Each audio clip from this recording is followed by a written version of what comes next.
Around the world, we are suffering a critical shortage of semiconductors. They're the little computer chips that go into everything from cars to fridges to our phones. We use a lot more than you might think. A modern car can easily have at least 100 microchips in it, controlling everything from fuel intake to windscreen wipers. And then, of course, there are chips in all of our gadgets, and demand for those has skyrocketed during COVID. In the past, every household maybe just have one PC. Now, everybody need a PC in house, or maybe they increase to 3, 4, 5 PCs per home. So that's create a tremendous demand. But as demand soared, supply fell, and that's for a couple of reasons. First, electronics companies weren't expecting that surge in demand, so they simply hadn't put orders in for the chips they needed. COVID also shut down factories in Asia, where most chips are made, and it slowed down some shipping. And this past year, we've also seen several extreme weather events that have made matters even worse.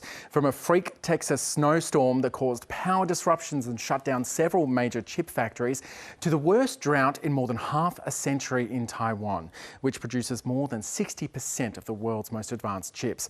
Now, a single chip can take 8,000 litres of water to produce. There can be up 100 production steps, each requiring the silicon wafers to be washed with ultra-pure water. So chip makers have resorted to trucking in millions of litres of the stuff, even as household taps are turned off in cities and crops are left unwatered. This could become a very serious problem if we are not getting enough rain further in April, May, June, because usually there's a rainy season here.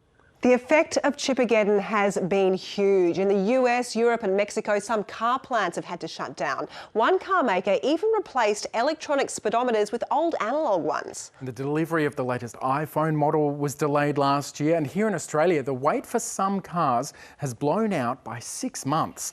We're also talking about games consoles, TVs and other electronics that have been delayed too.